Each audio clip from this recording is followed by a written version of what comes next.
Hello friend, तो कैसे हैं आप लोग? आई होप आप सब बहुत अच्छे होंगे। आप लोग सोचते होंगे अभी हम कहाँ आ चुके हैं। अभी हम आ चुके हैं सीतामढ़ी में। अभी हम जहाँ पे खड़ा हैं पुनौरा धाम के पास खड़ा है। और चलिए हम माता सीता का मंदिर दिखलाते हैं। और आप लोग को हम बता दें, अगर आप लोग पुनौरा धाम नहीं आए हैं, आप लोग ये वीडियो देखिए और वीडियो देख के आप लोग आ सकते हैं। अगर सीतामढ़ी रेलवे स्टेशन के पास उतरते हैं ट्रेन से, तो वहाँ से आप लोग को 20 रुपया लगेगा यहाँ पे आने के लिए। और माँ जानकी स्थान भी आगे आप लोग दर्शन कर लीजिएगा 10 रुपया दे के। और वहाँ से 10 रुपया कोई भी टोटो वाला को दीजिएगा, पुनौरा धाम मंदिर के पास उतार देंगे। और यहाँ आप लोग पढ़ सकते हैं श्री जानकी श्री जानकी श्री जानकी जन्मभूमि पुनौरा धाम सीतामढ़ी बिहार, मुख्य द्वार यही है। और चलिए अंदर चल के सारा चीज दिखाते हैं। पुनौरा मठ श्री जानकी श्री भूमि पुनौरा धाम मंदिर सीतामढ़ी न्यास समिति। और चलिए अंदर चल के सारा चीज दिखाते हैं। तो आप लोग हमारे चैनल पे बने रहिए। चलिए वीडियो को स्टार्ट करें। आप लोग को हम बता दें, अगर आप लोग दर्शन करने आते हैं तो ठीक मंदिर के सामने आप लोग को एक रेस्टोरेंट दिखाई देगा। यहाँ पे आके आप लोग सारा चीज खा सकते हैं। जो कि अभी हम रसमलाई ट्राई किए, टेस्ट बहुत सही लगा। तो यहाँ पे आप लोग आते हैं तो प्रसाद की दुकानें दिखाई देंगी, जो कि आप लोग लड्डू हो गया, पेड़ा हो गया, मोतीचूर का लड्डू हो गया, बेसन का लड्डू हो गया। आप लोग माता रानी पे लचदाना भी हमें दिखाई दे रहा है, नारियल दिखाई दे रहा है, चुन्नी दिखाई दे रहा है, जो खरीदारी करके प्रसाद पे चढ़ा सकते हैं। आइए थोड़ा सा जानते हैं प्रसाद कितना रुपया से शुरुआत होता है। 160 रुपये से 160 रुपये में क्या क्या दीजिए? एक पाव लड्डू रहता है बेसन का, एक नारियल रहता है, माला रहेगा, सिंदूर, बिंदी और पूरा कम्युनिकेशन आप बना दिए, लेकिन मान के चलिए कोई आदमी उतना रुपया नहीं लेगा। रुपये का लेना हो वो भी मिलता है। अच्छा, आप एक मतलब कॉम्बो बना दिए, 160 में पूरा चीज आ पूरा जाए। चीज आता है। यहाँ पे आप लोग आते हैं तो एक तरह से देखा जाए तो मेला वाला कर सकते हैं। इधर बच्चे लोग का टॉयज मिल रहा है। थोड़ा सा और आगे की ओर बढ़ा जाए तो श्रृंगार का भी पूरा सामान आप लोग को मिल जाएगा। आगे की ओर देखिएगा तो इधर भी देख लीजिए, सिंदूर हो गया, बासलेट हो गया, श्रृंगार आइटम का जो भी सामान है सारा चीज आप लोग को यहाँ पे मिलने वाला है। बच्चे लोग का खिलौना। तो यहाँ पे आप लोग पढ़ सकते हैं, मुख्य द्वार है श्री जानकी श्री भूमि पुनौरा धाम सीतामढ़ी बिहार। और चलिए अंदर चल के सारा चीज दिखाते हैं, क्या मंदिर का रहस्य है, सारा चीज बताते हैं। तो आप लोग हमारे चैनल पे बने रहिए। अंदर अभी हम एंट्री करने वाले हैं माँ जानकी जन्मस्थली। और एक तरह से देखा जाए पुनौरा धाम आकर हमें इतना अच्छा लग रहा है, हम कुछ कह नहीं सकते हैं। और आप भी लोग आइए, माता रानी का दर्शन कीजिए। और चलिए अंदर चल कर सारा चीज दिखाते हैं। तो आप लोग हमारे चैनल पे बने रहिए। कुछ ही क्षण में हम मंदिर के पास पहुंचने वाले हैं। वाह, अद्भुत दृश्य दिखाई दे रहा है दोस्तों, बहुत अच्छा लग रहा है। यहाँ पे आके आप भी लोग आइए, माता रानी का दर्शन कीजिए। और सारा चीज अपडेट हम इस वीडियो में देने वाले हैं। तो आप लोग हमारे चैनल पे बने रहिए। तो आप लोग पढ़ सकते हैं माँ जानकी जन्मस्थली पुनौरा धाम। और यहीं से एंट्रेंस है, यहीं से एंट्री किया जाता है। दर्शन कर वही बता दें। तो यहाँ पे मैम लोग हैं, दर्शन कर लिए? हाँ जी, कर लिए। कैसा लगा यहाँ? बहुत अच्छा लगा। फर्स्ट टाइम है कि पहले आए हुए? आए हुए, मेरा सीतामढ़ी घर ही है। हाँ जी। किस दिन सबसे ज्यादा भीड़ लगता है? यहाँ पे जब कोई फेस्टिवल होता है उस समय भी रहता है। तो सभी फैमिली लोग आए हुए हैं दर्शन करने के लिए। और जय माता दी। तो यहाँ आप लोग देख सकते हैं, कुछ ही क्षण में हम पहुँचने वाले हैं माता रानी के पास। आप लोग दर्शन कर सकते हैं, काफी अच्छा लगा यहाँ पे आके। आप लोग आइए, दर्शन कीजिए। तो इतना अद्भुत नज़ारा आप लोग यहाँ पे दिखेगा, आप कुछ कह नहीं सकते। माता रानी का आप लोग दर्शन कर लीजिए। और जैसे ही हम मंदिर से दर्शन करके पीछे की ओर आए तो यहाँ पे देख सकते हैं दो चीज आप लोग को यहाँ पे घूमने के लिए मिलेगा। एक आप लोग को पार्क मिलेगा उदाहरण, और एक आपको कुंड मिलेगा। तो यहाँ से आप लोग अद्भुत दृश्य देख सकते हैं। इतना अच्छा लग रहा है, हम कुछ कह नहीं सकते हैं। जय सीता माता। और चलिए सारा चीज दिखाते हैं। अब आप लोग को हम दिखाने वाले हैं सीता कुंड। और सीता कुंड के बाद आप लोग को हम दिखाने वाले हैं सीता उद्यान, जो कि यहाँ पे आप लोग देख सकते हैं सभी बच्चे लोग उद्यान में खेल रहे हैं। और सीता कुंड आप लोग को सामने दिखाई दे रहा है, अद्भुत, बहुत अच्छा दृश्य दिखाई दे रहा है। ये हो गया सीता कुंड। और सीता कुंड सीता उद्यान दोनों इस साइड से जाया जाता है। तो यहाँ आप लोग पढ़ सकते हैं मनोकामना महादेव मंदिर है, पुनौरा धाम सीतामढ़ी बिहार। तो हमारे साथ अभी बाबा जुड़े हुए हैं। सबसे पहले नमस्कार बाबा। सीताराम बोलिए। एक तरह से देखा जाए तो माता,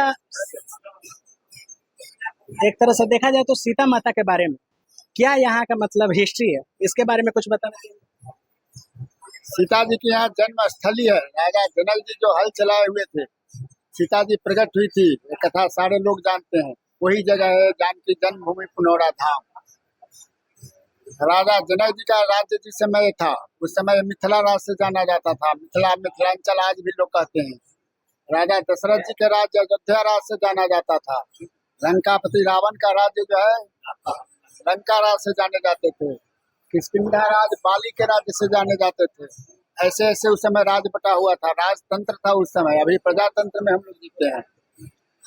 जिस समय राजा जनक जी यहाँ के राजा थे उस समय त्रेता युग चल रहा था।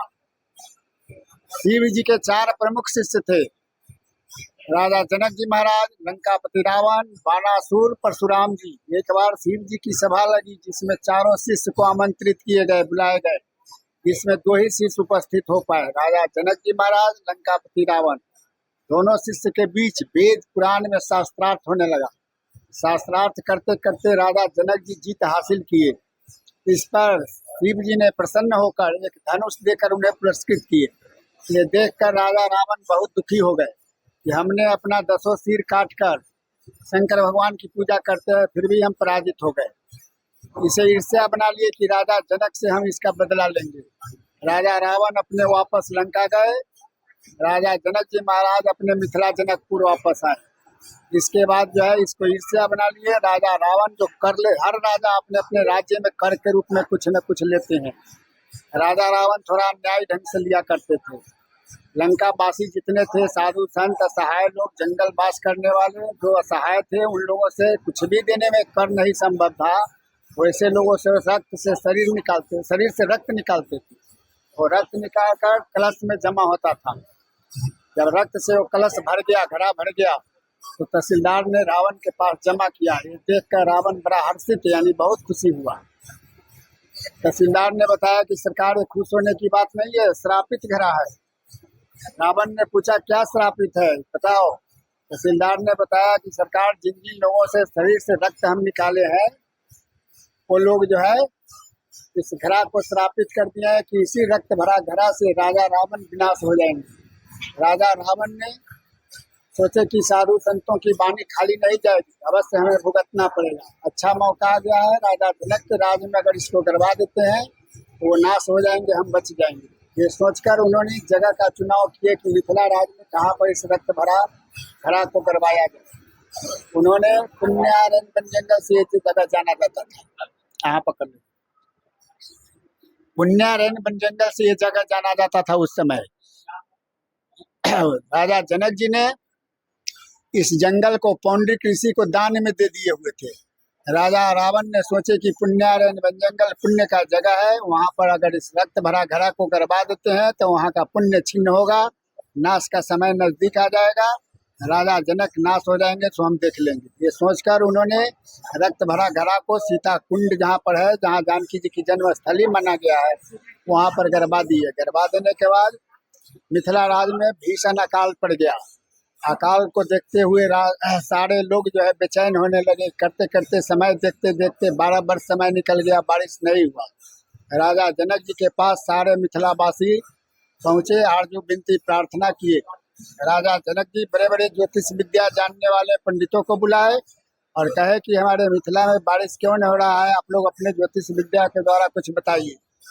बड़े बड़े ज्योतिष विद्या जानने वाले पंडितों ने बताया कि राजा, अगर अपने हाथ से जनक जी महाराज स्वयं हल चलावेंगे तो वर्षा होने की संभावना है, ऐसा प्रमाण में आ रहा है। राजा जनक जी ने कहे कि ये जगह पुण्यारण्य जंगल हमने पौंडरिक ऋषि को दान दे दिए हुए हैं, वहाँ हम हल कैसे चलावेंगे। उन्होंने कुछ साधु संतों के साथ यहाँ आए, पौंडरिक ऋषि से मिले और कहे कि हमें ऐसी ऐसी समस्या है, सारी समस्या बताए। पौंडरिक ऋषि ने कहा कि प्रजा के भलाई के लिए आपको जो भी करना है आप स्वतंत्र है, हल चला सकते हैं। राजा जनक जी फिर वापस जनकपुर गए। हल चलाने की तैयारी करके जब वहां से चले तो विष्णु पुराण के अनुसार 88,000 साधु संत उनके साथ पीछे लग गए कि हमारे राजा हल चलाने चल रहे हैं। सीतामढ़ी में एक मंदिर है जिसका नाम है जानकी स्थान। वहां पर उन्होंने आकर के घास फूस के घर बनाए, जिसको मिथिला में हम लोग मड़ई बोलते हैं, और वहीं पर 88,000 लोगों का विश्राम का जगह बनाई। यहाँ से लगभग 5-6 किलोमीटर उत्तर दिशा में हलेश्वर स्थान है जिसका पूर्व नाम बैरिया था। वहाँ बैर का जंगल उस समय ज्यादा था, वहाँ पर जा करके उन्होंने हलष्टी यज्ञ किए और महादेव जी की शिवलिंग स्थापना करके वहीं से हल चलाना शुरू किए। हल चलाते हुए जब सीता कुंड के पास आए, रावण के द्वारा जो रक्त भरा घड़ा गाड़ा गया था वो हल से टकराने पर वो फूटा। फूटने पर उसमें से अष्ट सखी 8 लड़की के रूप में दिव्य सिंहासन सहित निकली। ये देखकर राजा जनक जी ने एक स्तुति किए हुए हैं, भाई प्रगट कुमारी भूमि बिदारी भय हितकारी। ये स्तुति करने पर उसमें से 7 बच्ची सिंहासन सहित विलुप्त हो गई, धरती में दब गई और मध्य भाग की बालिका बच्ची रूप में रोने लगी। राजा जनक जी उसे गोद उठा लिए और उसे सोचे कि ये भूमि दान दिया हुआ है, यहाँ जो कुछ मिला ये पौंड्रिक ऋषि का हक बनता है। उन्होंने उस बच्ची को पौंड्रिक ऋषि के गोद में डाल दिए और कहे कि इस पर आपका अधिकार बनता है, भूमि हम आपको दान दिए हुए हैं। पौंड्रिक ऋषि कहे कि इसका पालन पोषण हम कर नहीं पाएंगे, कर भी लेंगे तो भविष्य में कलंकित हो जाएंगे। आप राजा हैं, आप इसे संतान के रूप में स्वीकार करें। राजा जनक जी के गोद में डाल दिए। उस समय से फिर वर्षा जो है शुरू हो गया, देवता लोग फूलों का वर्षा करने लगे। जनक यहाँ पर पौंड्रिक ऋषि ने उस बच्ची का नाम रख दिए जनक पुत्री जानकी। इसके बाद और बारिश तेज हो गया। बारिश से बचने के लिए जानकी स्थान के पास जो मड़ई बनाए हुए थे वहाँ पर वो चले गए, 6 दिन तक वहाँ रुक गए। धर्मशास्त्र के अनुसार वहाँ पर छठी मनाए और नामाकरण छठी के रोज ही होता है। वहाँ नामाकरण में उनका नाम सीता पड़ा। सीता क्यों पड़ा? हल जो हम लोग चलाते हैं उसके अग्रभाग में लोहे का फाल होता है जिसे सीत बोलते हैं, और मिट्टी जो कोड़ते हैं उसे सिराउर गड्ढा क्षेत्रीय भाषा अलग अलग है, दोनों को मिलाने से सीता बनता है, इसीलिए वहाँ उनका नाम सीता पड़ा। और घास फूस के घर जो बना हुआ था उसे मड़ई बोलते हैं, इसलिए जगह का नाम पड़ गया सीता मड़ई। और ये पुण्यारन से प्रभंस होकर पुनौरा धाम बन गया। यही यहाँ का जो है कथा है। इसके बाद जनकपुर ले गए, वहाँ पालन पोषण उनका हुआ। सीता स्वयंवर, धनुष टूटने का कार्यक्रम, ये सब जनकपुर हुआ। बोलिए जानकी जन्म स्थली पुनौरा धाम की जय जय जय श्री राम। हमें बाबा से सारा चीज जानकर इतना अच्छा लगा, हम कुछ कह नहीं सकते हैं। और बाबा एक चीज और बता दीजिए, यहाँ पे सबसे ज्यादा भीड़ कब लगती है? भीड़ के लिए आपको पोस्टर लगा हुआ है। हर समय समय पर जो तिथि पर जो होता है, दुर्गा पूजा होता है, बहुत भारी पैमाने पर जो है लोग उमड़ते हैं, इतना कि जगह नहीं यहाँ रह पाता है लोग को देखने के लिए। पूरा सजा हुआ रहेगा? पूरा सजा हुआ रहता है। इसके बाद 1 जनवरी जो मनाते हैं लोग, उस तिथि पर भारी है। अन्नकूट एक होता है, भगवान का 56 प्रकार से भोग लगता है, उसमें जो है भारी भीड़ होता है। ऐसे ऐसे तिथि आपके सामने सब दर्शाया हुआ है, दिखा देते हैं। जा करके आप देख लीजिए सारा जो मिल के काफी अच्छा लगा। जानकी जन्म उत्सव जो है मनाया जाता है, ये भी भारी भीड़ रहता है। विवाह पंचमी, सीता जी की विवाह उत्सव जो मनाया जाता है, इसमें भी भारी भीड़ रहता है, भारी भीड़ रहता है। आप बात नहीं कर पाते हैं किसी से, इतना भीड़ उमड़ा हुआ रहता है। तो यहाँ पे आप लोग देख सकते हैं सभी कोई आए हुए हैं यहाँ पे, और बाबा सभी कोई को माता रानी के बारे में बता रहे हैं।